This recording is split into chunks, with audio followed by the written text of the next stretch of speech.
UDF-ന് പിന്തുണ പ്രഖ്യാപിച്ച വെൽഫെയർ പാർട്ടിയുടെ വോട്ട് വേണ്ടെന്ന് പറയില്ലെന്ന് തിരുവനന്തപുരത്തെ UDF സ്ഥാനാർത്ഥി ഡോക്ടർ ശശി തരൂർ. കോൺഗ്രസിന്റെ നിലപാടില്ലായ്മയാണ് ഇങ്ങനെ പറയാൻ കാരണമെന്ന് LDF സ്ഥാനാർത്ഥി പന്ന്യൻ രവീന്ദ്രൻ പ്രതികരിച്ചു. കോൺഗ്രസ് ജനങ്ങളെ വിഡ്ഢികളാക്കുകയാണെന്നായിരുന്നു NDA സ്ഥാനാർത്ഥി രാജീവ് ചന്ദ്രശേഖറിന്റെ പ്രതികരണം. ലോക്സഭാ തെരഞ്ഞെടുപ്പിൽ വെൽഫെയർ പാർട്ടി പിന്തുണ അറിയിച്ചതിന് പിന്നാലെ കോൺഗ്രസ് രംഗത്തെത്തി പിന്തുണ ആവശ്യപ്പെട്ടിട്ടില്ലെന്ന് വിശദീകരിച്ചിരുന്നു.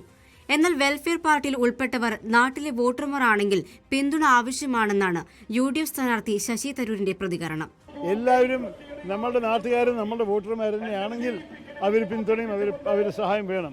നമ്മളൊരു പാർട്ടിയുടെ പിന്തുണ ആവശ്യപ്പെട്ടു എന്ന് എനിക്ക് അറിയില്ലെങ്കിൽ തോന്നുന്നില്ല. തരൂരിന്റെ നിലപാടിനോട് LDF സ്ഥാനാർത്ഥിക്കുള്ള മറുപടി ഇങ്ങനെ: ആദ്യം UDF എന്ന് പറയുന്നില്ലേ, അതിൽ പ്രധാന കോൺഗ്രസ് അല്ലേ. ഈ കോൺഗ്രസ് എന്ന് പറയുന്ന പാർട്ടിയുടെ സ്ഥിതി എന്താ? അവർക്ക് നിലപാടുകൾ കൃത്യമായില്ലല്ലോ, അവ്യക്തമായ നിലപാടിലെല്ലാം.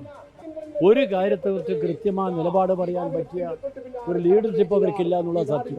ജനങ്ങളെ വിഡ്ഢിയാക്കാനുള്ള ശ്രമത്തിന്റെ ഭാഗമാണിതെന്ന് NDA സ്ഥാനാർത്ഥി രാജീവ് ചന്ദ്രശേഖർ പറഞ്ഞു.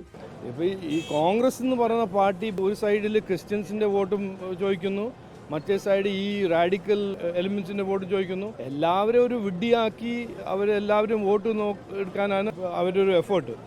നേരത്തെ SDPI UDF-നും PDP LDF-നും പിന്തുണയുമായി രംഗത്തെത്തിയത് വലിയ വിമർശനങ്ങൾക്കിടയാക്കിയിരുന്നു.